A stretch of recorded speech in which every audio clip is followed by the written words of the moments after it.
Good morning everyone. दोस्तों आज है 5 मार्च 2022 और हम लोग करने वाले हैं द हिंदू न्यूज़पेपर की एनालिसिस। मेरा नाम है सितेंद्र चौधरी और रोज़ की तरह कुछ सिलेक्टेड टॉपिक्स मैं यहाँ पे आपके लिए लेके आया हूँ। एक बार देख लेते हैं ब्रीफली आज हम लोग कौन कौन से टॉपिक करने वाले हैं। दोस्तों सबसे पहला टॉपिक रहेगा वो रहेगा कि यूनाइटेड नेशन के अंदर इंडिया की वोट को लेके फिर से चर्चा हो रही है। देखिए कई सारी वोटिंग यहाँ पे हो चुकी हैं।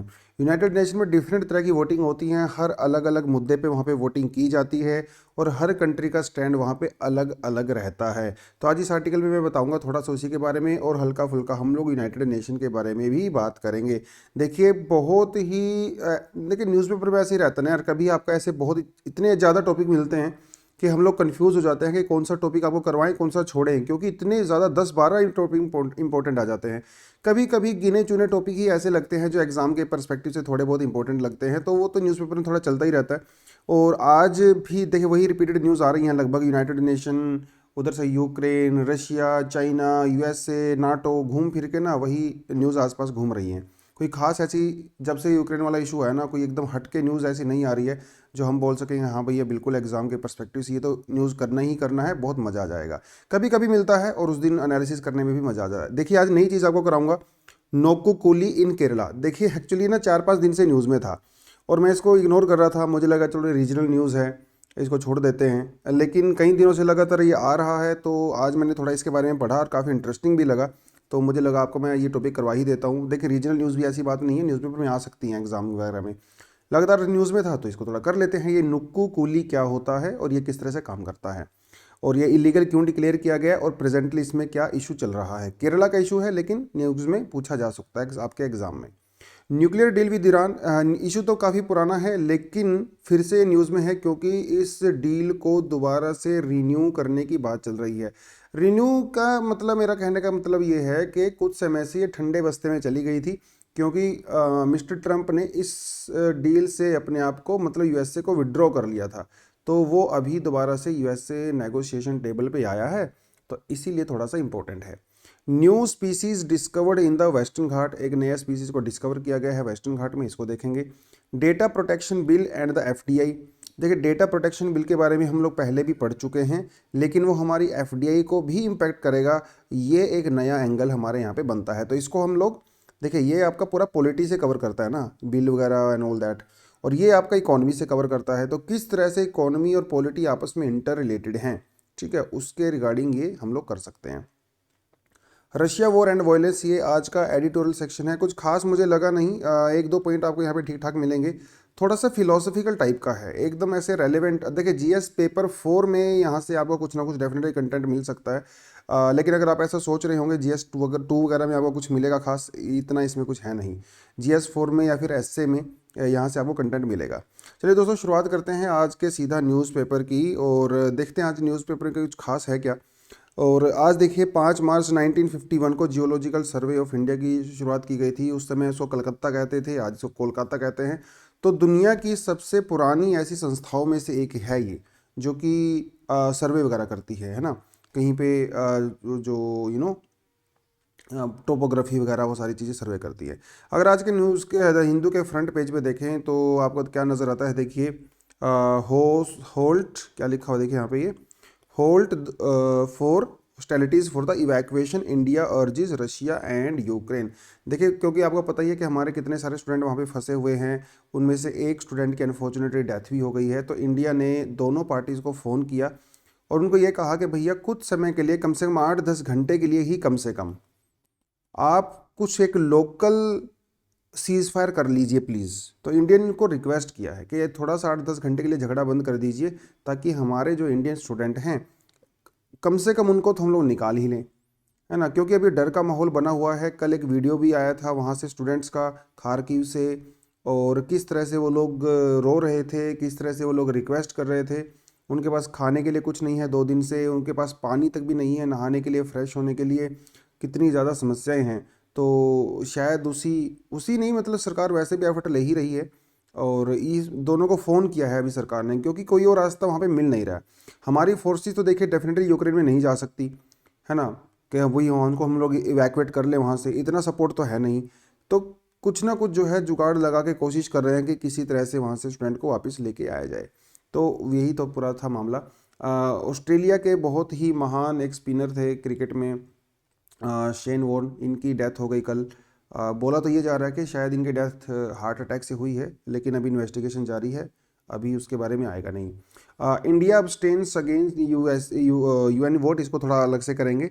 उसके अलावा और क्या कह रहा है यहाँ पे देखिए। हाँ, पाकिस्तान में एक मॉस्क के ऊपर, शिया मॉस्क है, उसके ऊपर अटैक हुआ, 56 लोग मारे गए। बहुत अनफॉर्चुनेट एक इंसिडेंट हुआ है पाकिस्तान में। तो ये अगर आपको न्यूज़ पढ़नी है तो ये भी पढ़ सकते हो, और तो इसमें कुछ खास है नहीं। हाँ, ruckus in Haryana assembly as government table सेंटिंग कन्वर्जन बिल। तो हरियाणा की जो है लेजिस्लेटिव असेंबली में Haryana prevention of unlawful conversion of the religious bill 2022 पेश किया गया, जिसकी वजह से वहाँ पे काफ़ी ज़्यादा डिबेट, डिस्कशन और गर्मा गर्म बहस हुई है बेसिकली। उसमें सरकार का कहना है, हरियाणा सरकार का कहना है, देखिए भाई साहब, मैं इसमें किसी खास रिलीजन का नाम नहीं ले रहा हूँ। एक्चुअली इस बिल में कहीं भी किसी भी रिलीजन का नाम नहीं लिखा गया है। सिर्फ ये लिखा गया है कि अगर कोई आदमी किसी को जोर ज़बरदस्ती, उसको लालच दे के, अल्यूरमेंट करके, कोर्शन करके या फ्रॉड करके अगर उसका धर्म परिवर्तन करवाता है तो ये इलीगल एक्टिविटी है, इसको एक क्राइम माना जाएगा। सरकार का ये कहना है कि मैं किसी भी रिलीजन का यहाँ पे नाम नहीं ले रहा हूँ, लेकिन अपोजिशन का कहना है कि आप नाम नहीं ले रहे हो, लेकिन ये सभी को पता है कि आपकी नीयत क्या है, आप यहाँ पे हिंदूज़ और मुस्लिम्स को टारगेट कर रहे हो। तो इस तरह का कुछ यहाँ पे है। बाकी तो ऐसी कोई खास न्यूज़ है नहीं है। अब बढ़ते हैं आज के मेन पेज के ऊपर। पहला जो पेज है दोस्तों वो कहता है कि इंडिया अब्सटेन्स अगेन। देखिए, अगेन लिखा हुआ है। अगेन का मतलब यह है कि हम लोग पहली बार अब्सटेन नहीं कर रहे हैं।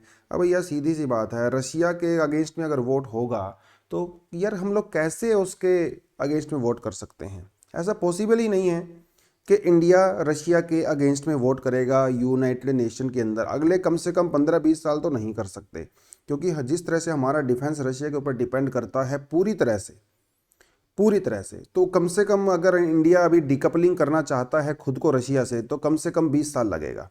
इतना हमारा इंस्ट्रूमेंट, इतनी हमारी टेक्नोलॉजी और इतना ज़्यादा डिपेंड करता है रशिया के ऊपर, तो इतना आसानी से तो हम लोग डिकपल नहीं कर सकते अगर करना भी चाहें तो।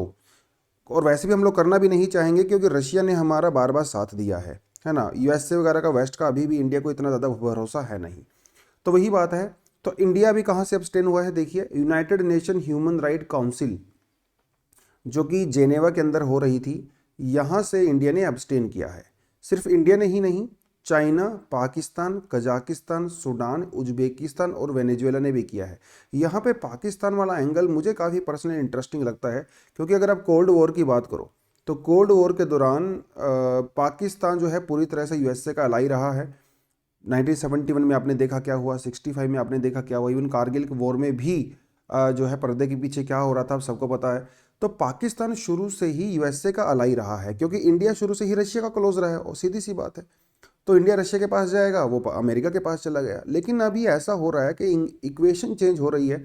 जब से अफगानिस्तान से यूएसए ने विड्रॉ किया है, इवन थोड़ा उससे पहले भी पाकिस्तान ने जो है अमेरिका को सपोर्ट करना बंद कर दिया है, एंड वाइस वर्सा। और पाकिस्तान जो है अभी धीरे धीरे चाइना के क्लोज आ रहा है। वो होता नहीं है, स्कूल में होता है कि कोई मेरा फ्रेंड होता है, उसको मैं किसी अपने फ्रेंड से इंट्रोड्यूस करवा देता हूँ। तो इसी तरह की चीज़ें हो रही है। चाइना और रशिया की क्योंकि क्लोजनेस बढ़ रही है, तो चाइना ने पाकिस्तान को इंट्रोड्यूस करवाया है रशिया से, देखो भाई ये भी है, इस पर थोड़ा ध्यान दो। तो रशिया के और पाकिस्तान के रिलेशन थोड़े अभी इंप्रूव हो रहे हैं, over a period of time और ज़्यादा होंगे डेफिनेटली। लेकिन जिस तरह से इंडिया का पूरा डिफेंस सेक्टर डिपेंड करता है चाइना और रशिया के ऊपर, इसी तरह से पाकिस्तान का भी डिफेंस सेक्टर डिपेंड करता है मोर और लेस यूएसए के ऊपर करता है ज़्यादातर, क्योंकि वहाँ पे मोस्टली इक्विपमेंट जो है यूएसए से हैं, और अभी रिसेंटली कुछ समय पहले शायद वो चाइना से भी करने लगे हैं।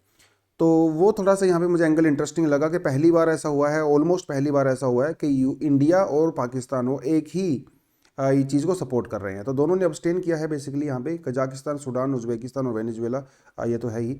और रशिया ने तो खैर उसको सपोर्ट किया ही होगा, और एरिट्रिया ने भी जो है उस रेजोल्यूशन के अगेंस्ट में वोट किया है जो कि रशिया के अगेंस्ट में था। तो बेसिकली रशिया और यूक्रेन ने पूरी तरह से रशिया को सपोर्ट किया है। रशिया तो ऑफकोर्स करेगा ही। चाइना, पाकिस्तान, कजाकिस्तान हम लोगों ने अब्सटेन किया है कि भैया हम लोग किसी को भी वोट नहीं करेंगे। उसके अलावा जो IAEA, international atomic energy agency, जो कि इसका हेडक्वार्टर वियना में होता है, यहाँ पे भी इंडिया ने अब्सटेन किया है। अब ये क्यों क्या है? देखिए, चेरनोबिल के बारे में आप सभी को पता होगा, इतनी एक शानदार नेटफ्लिक्स के ऊपर एक डॉक्यूमेंट्री और वेब सीरीज़ भी कह सकते हो आई थी चेरनोबिल के बारे में। वैसे भी आपको चेरनोबिल के बारे में पता ही है, अभी तक का दुनिया का सबसे बड़ा एक न्यूक्लियर एक्सीडेंट रहा है चेरनोबिल। चेरनोबिल को चाइना ने कंट्रोल किया है अभी, जब उन्होंने इन्वेजन किया। उसके अलावा ये जो पता नहीं इसको कैसे पढ़ते हैं, ज़ैपोरिजिया, ज़ैपोरिजिया दुनिया का सबसे बड़ा न्यूक्लियर पावर प्लांट है और यूक्रेन की बहुत सारी एनर्जी रिक्वायरमेंट इसी न्यूक्लियर पावर प्लांट से होती है, पूरी होती है।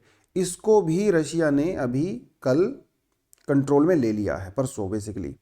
तो इसके अगेंस्ट में भी जो है यूनाइटेड ने IAEA के अंदर वोटिंग हुआ था अगेंस्ट रशिया। यहाँ से भी इंडिया ने अब्सटेन किया है, ठीक है। तो IA से भी किया और ह्यूमन राइट से भी किया। इससे पहले UNSC के अंदर तो किया ही किया था, उसके बाद UNGA, मतलब ऐसी कोई भी वोटिंग जो हो रही है इंटरनेशनली जो रशिया के अगेंस्ट में हो रही है, इंडिया वहाँ से अब्सटेन कर रहा है, ठीक है। सपोर्ट में नहीं है, अब्सटेन है। दोनों चीज़ों में थोड़ा फ़र्क होता है। तो थोड़ा सा ये तो पुरानी चीज़ें हैं। UNGA के बारे में आपको अगर जानना है तो थोड़ा सा पढ़ सकते हो। यूनाइटेड नेशन के 5-6 बेसिकली मेन ऑर्गन्स होते हैं। जनरल असेंबली होती है, सिक्योरिटी काउंसिल होती है, इकोनॉमी के अंदर सोशल काउंसिल होती है, trusteeship council and general secretary international court of justice होता है। ये पुरानी स्लाइड है, मैंने यहाँ पे डाल रखी है, आप देख सकते हो। यूनाइटेड नेशन जनरल असेंबली के बारे में कुछ कुछ पॉइंट अगर आपको जानने हैं तो जान सकते हो। न्यूयॉर्क में इसका हेडक्वार्टर होता है। 1945 में इसका चार्टर शुरू हुआ था और आपको मैंने कल बताया था कि 1948 में इंडिया एक ऐसा पहला कंट्री था जब पाकिस्तान ने हमारे ऊपर अटैक किया था और इस चार्टर का वायलेशन हुआ था।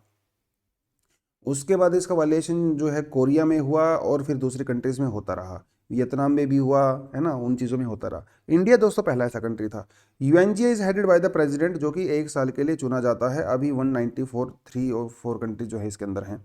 बाकी जो है आप चीज़ें देख सकते हो। यूनाइटेड नेशन जनरल जो असेंबली है ना, ये एक बिल्कुल पूरी तरह से डेमोक्रेटिक है। डेमोक्रेटिक का मतलब यहाँ होता है, यहाँ पे हर मेंबर जितने भी होते हैं सबके एक वोट होती है और हर वोट की सेम वैल्यू होती है, एक ही वैल्यू होती है। लेकिन जो यूनाइटेड नेशन सिक्योरिटी काउंसिल होता है ये डेमोक्रेटिक नहीं है, यहाँ पे कुछ कंट्रीज़ की वोट की वैल्यू ज़्यादा होती है जो कि वीटो मेंबर है। ये देखते हैं, बड़ा इंटरेस्टिंग लगा मुझे। नोकोकुली रिमेन्स अनचेक्ड इन काजीखोड़े। देखिए केरला से न्यूज़ है, क्या है, थोड़ा सा इंटरेस्टिंग है ये। देखिए क्या है, नोकोकुली का मतलब होता है मलयालम में वेजिस फॉर गोकिंग। और गोकिंग का मतलब क्या होता है पता है ना आपको? गोकिंग का मतलब होता है किसी भी चीज़ को एकटक देखना, उसके ऊपर नज़र रखना, उसको बस देखते रहना, ये मतलब होता है गोकिंग का। जैसे कई बार हम लोग खाना खाते हैं ना, खाना खाते हुए अगर आपके पास अगर डॉग है, कैट है, वो आपको खाना खाते हुए देखते रहते हैं, इट्स समथिंग लाइक गोकिंग। तो ये क्या है, वेजिस फॉर गोकिंग। वेजिस फॉर गोकिंग मतलब लिटरली आप किसी को देख रहे हो, खड़े हुए देख रहे हो और फिर भी आपको पैसा मिल जाता है। आप सोचोगे सर ये क्या बात हुई, एक्चुअली में ऐसा है। कैसे है देखो, मैं बताता हूँ आपको। केरला के अंदर जो है कम्युनिस्ट गवर्नमेंट रही हैं पहले भी, अभी भी कम्युनिस्ट गवर्नमेंट रही हैं, जो कि वर्कर्स को बहुत ज़्यादा सपोर्ट करती हैं। और ये वर्कर्स की जो वेज होती है उसको सिक्योर करने के लिए कई सारे कानून भी लेके आती हैं। तो बेसिकली वर्कर्स को काफ़ी सपोर्ट किया जाता है, कोई भी किसी भी तरह की कम्युनिस्ट गवर्नमेंट होती है तो केरला के अंदर क्या होता था, वहाँ पे जो है होता था बहुत ज़्यादा ट्रांसपोर्ट। और देखिए पुराना ज़माना था तो ट्रांसपोर्ट कैसे होता था, वो इंसान ही होते थे ना ट्रांसपोर्ट में, जो उसको लोडिंग अनलोडिंग करते हैं। तो अपने सर के ऊपर सामान उठाते हैं, पहले उसको लोडिंग करेंगे फिर उसको अनलोडिंग करेंगे। तो पहले ये सारा काम ना वर्कर्स किया करते थे, लोडिंग का अनलोडिंग का, तो उनको पैसा मिलता था। अब आ गई थोड़ी मशीनें आ गई, तो मशीनें आने की वजह से लोडिंग अपलोडिंग का काम जितना भी होता है ये मशीनें करने लगी। और जब मशीन करने लगी तो ये जो लोग थे ये हो गए अनएम्प्लॉयड, तो इनको काम कम मिलने लगा। लेकिन इनका कहना है कि भैया मुझे आपने काम कम दिया है, मैंने खुद काम करने से मना नहीं किया है, आप लोग मशीन लेके आए हो, इसमें मेरा क्या कसूर, मुझे तो अपना वेज चाहिए। आप चाहे काम मशीन से करवाओ चाहे आप काम मेरे से करवाओ, मुझे कोई फ़र्क नहीं पड़ता, मुझे चाहिए अपना पैसा, मुझे चाहिए वेज। तो अभी वहाँ पे क्या होता है, लोग जो एम्प्लॉयर्स होते हैं, जो कंपनीज होती हैं, या फिर आपके जैसे मेरे जैसे लोग भी जो भी होते हैं, जो सामान की लोडिंग अपलोडिंग करते हैं कमर्शियल एक्टिविटी के लिए, ये उनसे पैसा चार्ज करते हैं। अब चाहे वो काम ना मशीन से लें, लेकिन ये खुद पैसा चार्ज करते हैं। इसे कहते हैं नोकुकुली। आपको सुनने में बड़ा वियर्ड लग रहा होगा, लेकिन एक्चुअली में ऐसा है। और ये जो प्रैक्टिस थी ना, इसको 2018 में केरला में कानून पास करके इसको इलीगल डिक्लेयर कर दिया था। तो ये एक तरह का एक्सटोर्शन है। और कई सारी ऐसी कंप्लेंट आ चुकी हैं। एक इंटरेस्टिंग आपको मैं केस बताता हूँ यहाँ पे। कुछ समय पहले नासा कह रहा हूँ, इसरो का कुछ सामान जो है 2-3 ट्रक में लाद के लेके जा रहे थे इसी एरिया में। तो जो सतीश धवन जो स्पेस सेंटर है वहाँ से होते हुए जो है वो लेके आ रहे थे। उस ट्रक को इन्होंने रोक लिया वर्कर्स ने। इन्होंने कहा कि हमें 10 लाख रुपए दो। किस चीज़ के भैया, पता नहीं। हमें 10 लाख रुपए दो क्योंकि हम लोग वर्कर्स हैं, लोडिंग अपलोडिंग के लिए हम लोग चार्ज करते हैं। तो उनको तो नहीं करवाना था ना उनसे लोडिंग, वो तो मशीनें कर रही हैं सब कुछ। इतना सेंसिटिव होता है इसरो वाला सामान, तो स्पेस से रिलेटेड होता है। तो उस समय ये मुद्दा इतना ज़्यादा न्यूज़ में आया, वो फिर सेंट्रल गवर्नमेंट और फिर स्टेट गवर्नमेंट ने आपस में बात किया, फिर उनको जाके छोड़ा। तो इन ट्रक को एटलीस्ट उन्होंने लगभग आप ये समझ लीजिए किडनैप ही कर लिया था। तो ये उस समय भी न्यूज़ में था और आज भी फिर से न्यूज़ में है। तो 2018 में इसको लीगल डिक्लेयर करने के बावजूद भी ये प्रैक्टिस अभी भी वहाँ पे हो रही थी। बहुत सारे वर्कर्स को तो पता ही नहीं था कि लीगल डिक्लेयर हो गया है। तो अभी दोबारा से न्यूज़ में इसीलिए है क्योंकि अभी कुछ और नई रिपोर्ट सामने आई हैं कोर्ट के सामने, और ये प्रैक्टिस लगातार की जा रही है। वो सारी सारी चीज़ें हैं यहाँ पे, आप उसको क्लियरली देख सकते हो। एक्चुअली 1978 में वहाँ पे कानून पास किया गया था, Kerala head load worker act, जिसके तहत जो वहाँ पे करते थे वर्कर्स, काम करते थे, उनकी एम्प्लॉयमेंट को इंश्योर करने के लिए चीज़ें की गई थी। फिर 2002 में एक और कानून पास किया गया जिसमें ये कहा गया कि जो एम्प्लॉयर होता है, बेसिकली जो मतलब जो ओनर होता है, जो मैन्युफैक्चरर होता है, वो अपनी मर्जी से कर सकता है। तो जरूरी नहीं है कि वो वर्कर्स को काम दे। उसको लगता है कि वर्कर को काम करना चाहिए, वो कर देगा, नहीं तो नहीं देगा। ये कुछ कुछ चीज़ें हैं, ज़्यादा डिटेल में जाने का आपको जरूरत है नहीं एग्जाम के परस्पेक्टिव से। बस आपको ये पता होना चाहिए कि नुक्कू कोली जो है ना वो क्या है और ये कौन से स्टेट से बिलोंग करता है। ये बाकी कानून वानून जो है ये छोड़ दो, इतना कोई यूपीएससी में रीजनल नहीं पूछेगा आपसे। Close to reviving Iran nuclear deal, देखिए ये पूरा मामला क्या है ये थोड़ा आपको यहाँ पे दिखा देता हूँ। ये जो आपको नजर आना है ना अरक और ये फोर्डो, नतान्ज, ये क्या है? ये एक्चुअली यूरेनियम एनरिचिंग साइट्स हैं। यूरेनियम को प्योर किया जाता है यहाँ पे। यू नो वेरी वेल कि हमारे नेचर के अंदर यूरेनियम को प्योर फॉर्मेट में नहीं मिलता है ना। तो न्यूक्लियर फ्यूल बनाने के लिए आपको उसको एनरिच करना पड़ता है। एनरिच करने बाद का मतलब होता है उसको प्योरिटी उसकी इंक्रीज करनी पड़ती है। यूज़ कर अलग बहुत सारी मशीनें होती हैं, सेंट्रीफ्यूग्स वगैरह बोलते हैं उनको, उनके द्वारा। तो अगर ये जो न्यूक्लियर जो मटेरियल है जो प्योर किया जाता है, अगर वो 90-95% तक प्योर कर दिया जाता है तो उससे न्यूक्लियर बॉम्ब बनाया जा सकता है। तो ये जो नतान्ज में आपको नज़र आ रही है साइट, फोर्डो या अराक वगैरह, ये एक्चुअली न्यूक्लियर एनरिचिंग साइट है। तो जब दुनिया को इनके बारे में पता चला तो ये पता चला वेस्टर्न कंट्री को कि भैया छुप छुप के जो है वो ईरान न्यूक्लियर वेपन बनाने की कोशिश कर रहा है। तो तब से न्यूक्लियर वेपन को कंट्रोल करने के लिए, ईरान के प्रोग्राम को कंट्रोल करने के लिए लगातार यहाँ पे इश्यूज हो रहे थे। उससे पहले यूएसए ने और इजराइल ने मिलके वहाँ पे एक नाम उसका मेरे दिमाग से निकल गया है, क्रूजनेक्स करके कुछ था, वो एक वायरस भी छोड़ा था और जिससे उनके काफ़ी ज़्यादा न्यूक्लियर प्रोग्राम को हिट हो गया था। क्यूटनेक्स कुछ करके था, आई डोंट नो।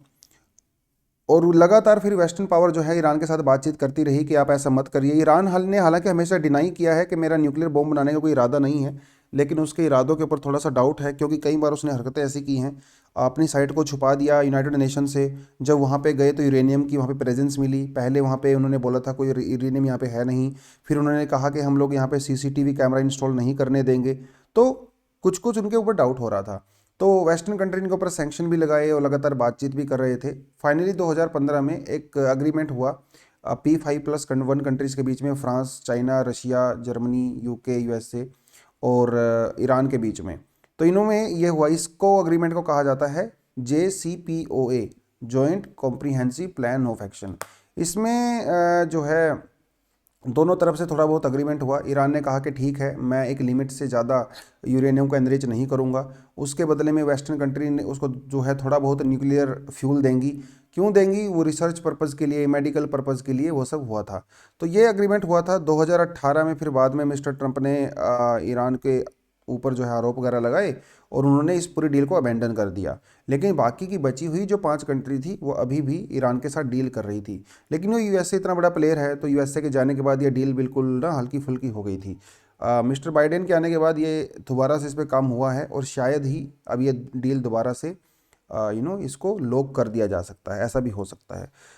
IAEA के बारे में थोड़ा बहुत अगर आपको पढ़ना है तो यहाँ पे पढ़ सकते हो। वियना ऑस्ट्रेलिया में इसका हेडक्वार्टर है। 1957 में इसको एस्टेब्लिश किया गया था। इसको जो है atoms for the peace and development भी कहा जाता है। और दोस्तों 2005 में इसको नोबेल पीस प्राइज़ भी दिया गया था इसके काम को लेके। थोड़ा आप इसको पढ़ना है तो इसको भी पढ़ सकते हो। वैसे तो एक पूरी तरह से इंडिपेंडेंट संस्था है ये, लेकिन यूनाइटेड नेशन के अंदर थोड़ा बहुत रिपोर्टिंग करता है। चलिए आगे बढ़ते हैं। New Zingiber species discovered in Tamil Nadu. तो आपको सबको पता है पहले से ही कि भैया वेस्टर्न घाट की जो टोपोग्राफी है वो कितनी ज़्यादा एनरिच्ड है, उसी के बारे में है। तो वहाँ पे एक नया स्पीसी मिला है, ये देखिए आप यहाँ पे क्लियरली देख सकते हो। ठीक है, न्यू स्पीसी ऑफ जिनबेरी। बस थोड़ा सा इतना ही जानना है आपको। तो बोटेनिकल सर्वे ऑफ इंडिया ने उसको किया है डिस्कवर, जिनबेरी स्पीसी। कहाँ से किया है? कन्याकुमारी वाइल्ड लाइफ सेंचुरी इन तमिलनाडु। ये जो स्पीसीज है, तो इसका नाम क्या है? ये है ग्लाइकोस्मिस एल्बीकार्पा। ये एक्चुअली इसका साइंटिफिक नेम है। ठीक है, और ये सदर्न वेस्टर्न घाट से ही एंडेमिक है। एंडेमिक का मतलब ये होता है कि ये कहीं और पे नहीं पाया जाता, उसको कहते हैं एंडेमिक।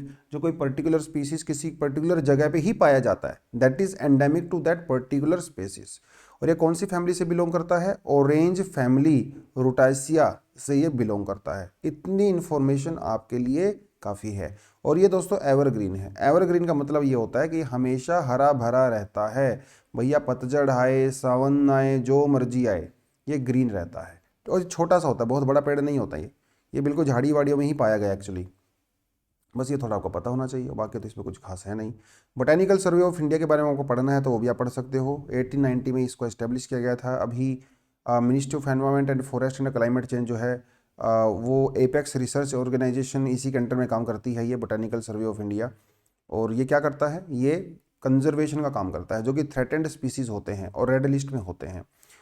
ठीक है, लेकिन आपको ये बता दूं कि जो बोटेनिकल गार्डन होते हैं वो ex-situ कंजर्वेशन प्रैक्टिस होती है। ex-situ हमारे पास दो होते हैं ना बायोडाइवर्सिटी को कंजर्व करने के लिए, इन सिटू और ex-situ। अगर आपने एनसीईआरटी पढ़ी है या फिर आपने शंकर आईएएस पढ़ी है तो आपको पता होगा।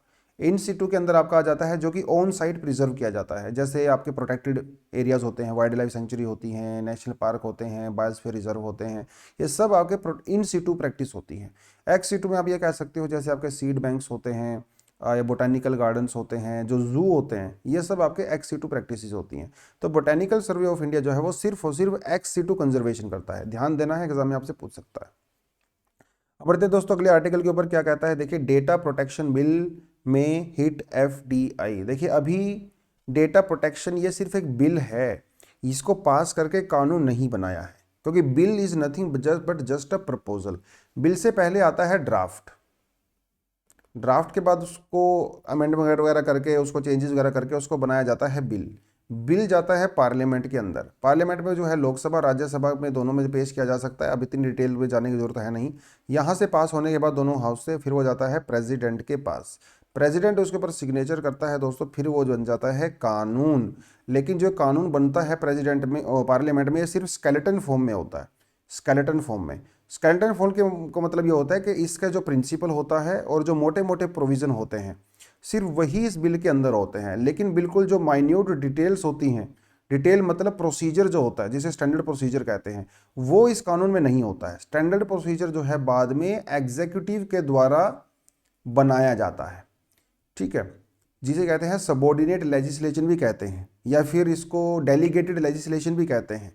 वो एग्जीक्यूटिव का काम होता है। तो जब तक एग्जीक्यूटिव रूल्स और रेगुलेशंस प्रोसीजर नहीं बनाते हैं तब तक ये कानून पास तो हो जाता है, लेकिन ग्राउंड लेवल पे इसको इंप्लीमेंट नहीं किया जाता। जैसे सिटीजनशिप अमेंडमेंट एक्ट, ये पास तो हो गया, लेकिन अभी होम मिनिस्ट्री ने इसके लिए कोई भी रूल्स रेगुलेशन नहीं बनाए हैं, इसीलिए ग्राउंड के ऊपर उसको अप्लाई भी नहीं किया गया है। ये थोड़ी चीज़ आपको समझनी पड़ेगी, पॉलिटी का टॉपिक है। तो उसी तरह से 2 साल पहले क्या हुआ था, एक ड्राफ्ट पेश किया गया था, डेटा प्रोटेक्शन ड्राफ्ट था उस समय। और जब इसको पेश किया गया बिल को एज अ बिल, तो इसको भेजा गया, फिर हम लोगों ने पार्लियामेंट्री कमेटी के पास भेज दिया। पार्लियामेंट्री कमेटी पिछले 2 साल से इसके ऊपर चर्चा कर रही थी और फाइनली अभी सामने आया है। क्योंकि आपको पता है कि 2017 में सुप्रीम कोर्ट ने पुट्टुस्वामी जजमेंट केस में प्राइवेसी को फंडामेंटल राइट डिक्लेयर कर दिया था। उसके बाद जो है इसको पेश किया गया, 1 साल 2 साल उनको बनाने में लगे, फिर उन्होंने 2019 में इसको बनाया। पर्सनल डेटा के बारे में बात करता है। तो बेसिकली इसका ये कहना है कि भैया इंडिया में इतने सारे लोग अपना जो है डेटा यूज़ करते हैं, बनाते हैं, Aadhaar card, voter ID card, passport, ये वो दुनिया भर का डेटा हम लोग जनरेट करते हैं। तो वो जो डेटा जो सोशल मीडिया कंपनी है, टेक्नोलॉजी कंपनी है, वो इसको यूज़ करती है, गवर्नमेंट एजेंसी भी यूज़ करती हैं। तो इनका कहना है कि वो डेटा हम जो है सिर्फ इंडिया में ही प्रोटेक्ट करेंगे, उसको स्टोर करेंगे, प्रिजर्व करेंगे। तो अभी क्या होता है ना, जैसे मान लो आपने गूगल में अकाउंट बनाया या अपने फेसबुक में अकाउंट बनाया, तो हमारा जो डेटा है ना वो यूएसए में या यूके में, आयरलैंड में, वहाँ पे स्टोर होता है। लेकिन इस बिल अगर ये पास हो जाता है तो यहाँ पे आपका जो पर्सनल डेटा है और इवन जो नॉन पर्सनल डेटा है ना, वो दोनों इंडिया के अंदर ही स्टोर करने पड़ेंगे। अब ये काफ़ी बड़ा मुद्दा यहाँ पे हो जाता है। इसके बारे में ऑलरेडी हम लोग, मुझे याद है, बहुत अच्छे से डिस्कशन हम लोग कर चुके थे, इसके प्रोज क्या हैं, इसके कॉन्स क्या हैं। तो ये जो ये जो कंपनी है फेसबुक, गूगल, एप्पल वगैरह, ये कह रही है कि भैया ये ऐसा मत करो, क्योंकि इससे क्या होगा कि तो उनकी कॉस्ट बढ़ेगी। अगर इंडिया में ही उनको स्टोरेज फैसिलिटी लगानी पड़ेगी तो उनकी बढ़ जाती है कॉस्ट। दूसरी बात ये होती है कि उनके फंक्शन हो जाते हैं बहुत ज़्यादा रेगुलेट, तो रेगुलेशन होने की वजह से वो बहुत अच्छे से फंक्शन नहीं कर पाते हैं, तो वो हमेशा उनको अपोज ही कर रही हैं। तो अभी बेसिकली जो बिल अगर आप पढ़ोगे यहाँ पे तो आपको साफ नज़र आ रहा है, डेटा प्रोटेक्शन बिल में हिट एफडीआई, है ना, foreign direct investment. Foreign direct investment तो फॉरेन कंपनी ही करेंगी ना, जैसे गूगल, डेल, ये सब। तो ये सब एक्चुअली इस बिल के अगेंस्ट में है। इनका कहना है कि अगर आप ऐसा करते हो, इस डेटा प्रोटेक्शन बिल के सारे प्रोविजंस को अगर आप अप्लाई करते हो, तो ये जो फॉरेन कंपनीज हैं वो इंडिया में इन्वेस्ट करना कम कर देंगी, बंद भी कर सकती हैं। इसी को लेकर पूरा आर्टिकल था। फॉरेन डायरेक्ट इन्वेस्टमेंट क्या होता है ये आपको बताने की ज़रूरत मुझे है नहीं, है ना। यहाँ पे टेक्नोलॉजी ट्रांसफ़र होती है, मैनेजमेंट कंट्रोल होता है, और अगर कोई फर्म या कोई कंपनी, कोई इंडिविजुअल अगर किसी इंडियन कंपनी के 10% से ज़्यादा शेयर परचेज करता है तो उसे कहा जाता है एफडीआई, और अगर वो 10% से कम करता है तो उसे कहते हैं एफआईआई। ठीक है जी, बस इसके बारे में तो था यही दोस्तों। आज का एडिटोरियल सेक्शन थोड़ा सा फिलोसफिकल टाइप का है, और कई सारी चीज़ें इसमें ऐसी हैं जो मैं सपोर्ट नहीं करता, लेकिन कोई बात नहीं, जब दिया हुआ है तो थोड़ा सा उसको भी कर लेते हैं। Russia's war and the impracticality of violence. तो बेसिकली ये रशिया को अगेंस्ट में ही बात कर रहे हैं, और इन्होंने बीच बीच में जो है गांधी जी के बारे में बात की है, बीच बीच में इन्होंने सुभाष चंद्र बोस जी के बारे में भी बात की है, और बेसिकली सुभाष चंद्र बोस जी के एक्शंस को बहुत ज़्यादा सपोर्ट नहीं करते हैं मिस्टर अरुण मेहरा, क्योंकि ये पूरी तरह से नॉन वायलेंट मूवमेंट को ही सपोर्ट करते हैं, जो कि गांधीयन मूवमेंट है। सुभाष चंद्र बोस जी का तो आपको पता है, जर्मनी में गए, जापान में गए, और फिर नॉर्थ ईस्ट में अपनी आज़ाद हिंद फौज लेके भी आए। तो ये अरुण जो है ना, अरुण जी, वो उसको देखिए डायरेक्टली खुल के इन्होंने नहीं कहा है कि सुभाष चंद्र बोस जी गलत थे, वो सब चीज़ें करके बोल भी नहीं सकते, ऑफ कोर्स इंडिया में भैया आप लिख रहे हो, लेकिन कहीं ना कहीं ये झलकता है कि ये गांधी जी को बहुत ज़्यादा सपोर्ट करते हैं, सुभाष चंद्र बोस जी के जो तरीके थे उसको सपोर्ट नहीं करते हैं। उसी के बेसिस पे जो इन्होंने ये आर्टिकल दिया हुआ है, एक बार थोड़ा देख लेते हैं क्या कह रहे हैं। एक दो पॉइंट शायद हमें यहाँ पे कुछ मिल जाएगा अपने एग्जाम के पर्सपेक्टिव से। पहली बात तो ये कह रहे हैं कि रशिया ने जो यूक्रेन के ऊपर अटैक किया है उसकी वजह से रशिया जो है ग्लोबल कम्युनिटी में आइसोलेट हो गया है, जो कि कहीं ना कहीं नज़र भी आ रहा है। Many countries were compelled to support it. देखिए बात ये है ना, देखो दोस्तों, एक बात आपको समझनी पड़ेगी। जैसे मान लो अगर मैं इंडिया का एग्जांपल दूं, अब इंडिया के ऊपर इतने सालों तक जो है वो ब्रिटिशर्स का कंट्रोल रहा है ना, 150-200 सालों तक। और सिर्फ इंडिया ही नहीं, ऐसी दुनिया की बहुत सारी कंट्री रही हैं जिनके ऊपर जो है वेस्टर्न पावर्स ने अपना कंट्रोल रखा था, कॉलोनियलिज्म का टाइम था, है ना। तो उस लिहाज से अगर देखा जाए तो ये जो कॉलोनियल कंट्रीज़ हैं इनको वेस्ट कंट्रीज़ को बिल्कुल भी सपोर्ट नहीं करना चाहिए, है ना, रशिया को सपोर्ट करना चाहिए। क्योंकि ये देखिए, इन जितनी अफ्रीका को अगर आप देखो, अगर साउथ एशिया को अगर आप देखो, इन कंट्रीज़ में दोस्तों जो मोस्टली प्रॉब्लम्स है ना वो कॉलोनियलिज्म की ही देन है। ऐसा नहीं है कि इनके यहाँ पे पहले प्रॉब्लम नहीं थी, लेकिन जो मेजरली आपको जो प्रॉब्लम नज़र आती है, खासकर अफ्रीका में जो एथनिक प्रॉब्लम आपको नज़र आती हैं, या फिर जो साउथ एशिया में इकोनॉमिक जो इश्यूज़ आपको नज़र आते हैं, वो मोस्टली कॉलोनियलिज्म की ही देन है। उस हिसाब से तो हमें इन ब्रिटिश को, यूएसए को सपोर्ट नहीं करना चाहिए, लेकिन ये कंट्री कंपेल की जा रही है, इनको मजबूर किया जा रहा है सपोर्ट करने के लिए वेस्ट को, रशिया को सपोर्ट करने के लिए। हालांकि ये कर रही हैं उसको, लेकिन हमारे मन के अंदर, सभी के अंदर हेजिटेशन है, ऐसा इस आर्टिकल में कहा गया है। लेकिन इंडिया जो है वो बीच में फंस गया। अब क्या करें, हम अपने पुराने दोस्त रशिया को सपोर्ट करें या फिर हम अपने नए दोस्त यूएसए को सपोर्ट करें? क्या हम कॉलोनियल पावर्स को सपोर्ट करें, क्या हम लोग रशिया को सपोर्ट करें? इंडिया जो है थोड़ा सा यहाँ पे बीच में फंस गया है, ठीक है, क्योंकि हम लोग रशिया को पूरी तरह से यूएसए को पूरी तरह से सपोर्ट नहीं कर सकते, हमारे मन में थोड़े से डाउट है, ठीक है। It needs continuing support for the high tech defence needs, क्योंकि रशिया के की हमें ज़रूरत है, उनकी जो हमारी जो हाई टेक डिफेंस नीड्स हैं रशिया हमें फुलफिल करता है। ये तो पूरी चीज़ हो गई। उसके बाद ये फिर आते हैं गांधी जी पे। कहते हैं कि देखिए गांधी जी हमेशा ही जो है नॉन वायलेंट को सपोर्ट करता है, और इंडिया एक ऐसा कंट्री है, इंडिया कभी भी वायलेंस को सपोर्ट नहीं कर सकता, चाहे वो वायलेंस कहीं पे भी हो रहा हो।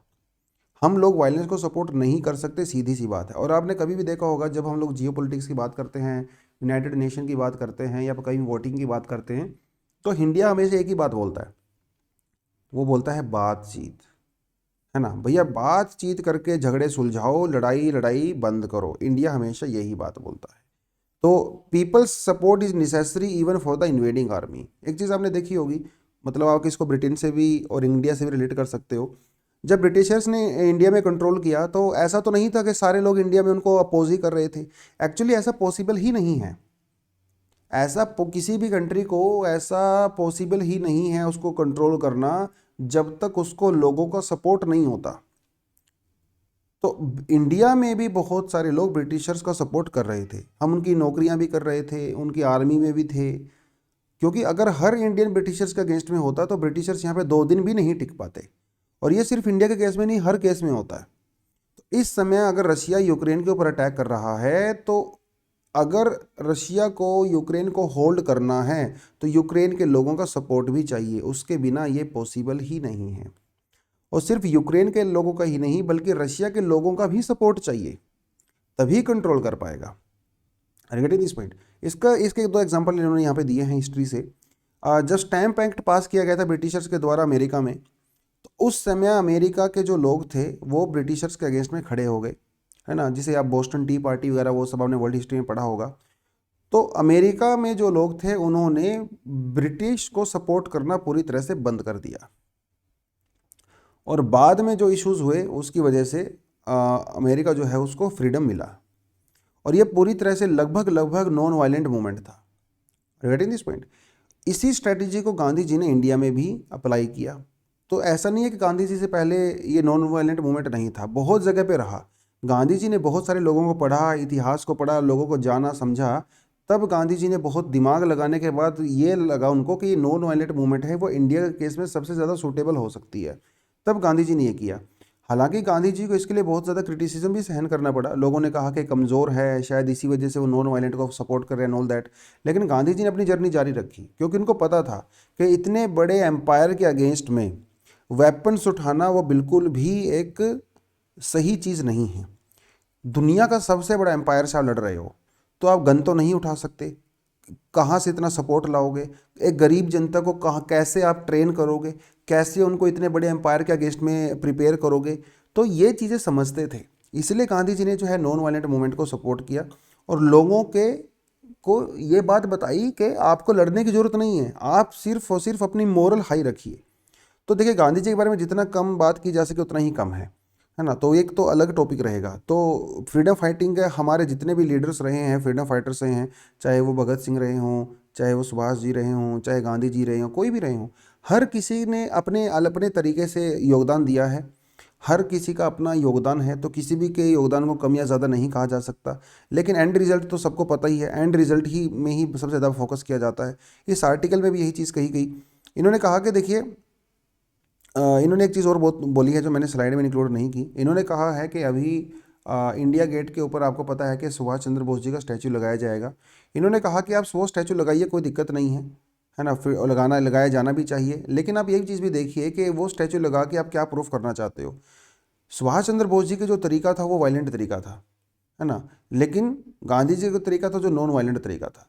इनका कहना है कि आपको अपनी प्रायोरिटी सेट करनी पड़ेगी, आप वायलेंट लीडर्स को जो है दिखाना चाहते हो या फिर नॉन वायलेंट लीडर को दिखाना चाहते हो। मैं इस बात से अग्री नहीं करता पर्सनली, टू बी ऑनेस्ट, क्योंकि सुभाष चंद्र बोस जी के कंट्रीब्यूशन को किसी तरह से भी कम करके हम लोग नहीं देख सकते। गांधी जी का अपना कंट्रीब्यूशन है, सुभाष जी का अपना कंट्रीब्यूशन है, नेहरू जी का अपना है, राजेंद्र प्रसाद जी का अपना है, जो है हर किसी का अपना है, भगत सिंह जी का अपना, सबका अपना अपना कंट्रीब्यूशन है, सबके अपने तरीके होते हैं, है ना। तो भगवान तक जाने के सबके तरीके अलग अलग हो सकते हैं, लेकिन एंड गोल तो सबका वही है ना। पूर्ण स्वराज की हम लोग बात करते थे, फ्रीडम की बात करते थे। लेकिन ठीक है, ये राइटर है, इनका एक अपना विचार हो सकता है। लेकिन जो नॉन वायलेंट मूवमेंट है, ये हमारे इंडिया की बेसिकली एक कोर वैल्यू रही है। हमेशा से ही इंडिया ने नॉन वायलेंस को ही फॉलो किया है, और ख़ासकर मॉडर्न समय में जियो पॉलिटिक्स में कि जब हम लोग बात करते हैं तो हम लोग नॉन वायलेंट मूवमेंट को ही बेसिकली अपना हथियार समझते हैं। तो हमारा हथियार जो है वो एक्चुअल हथियार नहीं है। इंडिया का हथियार जो है वो है अहिंसा। और सिर्फ इंडिया का ही नहीं, इंडिया से इंस्पायर होके बहुत सारे वर्ल्ड लीडर्स, चाहे वो आइंस्टाइन हो, चाहे वो सिविल मूवमेंट रही हो, चाहे वो मार्टिन लूथर किंग हो, इंडिया का जो अहिंसा वाला आंदोलन था ब्रिटिश के अगेंस्ट में, उसको एक बहुत ही बड़ी इंस्पिरेशन की नज़र से देखा जाता है। तो इंडिया को अपने इसी हथियार को आगे लेके जाना चाहिए। यही जो इंडिया की सॉफ्ट पावर है, यही इंडिया की जो कल्चरल पावर है, योगा पावर है, इसको ही इंडिया को आगे प्रमोट करना चाहिए। ऐसा इस आर्टिकल के अंदर प्रोजेक्ट किया गया है। बाकी दोस्तों, आज के लिए इतना ही। मेरे ख्याल से ये सारे टॉपिक काफ़ी हो गए हैं। लेकिन अगर स्टूडेंट को किसी को भी अगर हमारा फाउंडेशन कोर्स अगर ज्वाइन करना है तो डिस्क्रिप्शन में आपको लिंक मिल जाएगा। टेलीग्राम ग्रुप पे भी जाकर आप ज्वाइन कर सकते हो। 30 अप्रैल से हम लोग बैच को शुरू करने वाले हैं। 1000 से ज़्यादा घंटे की हमारी क्लास रहेगी। प्रीलिम्स मेंस वो सब हम लोग इसमें इंक्लूड करेंगे।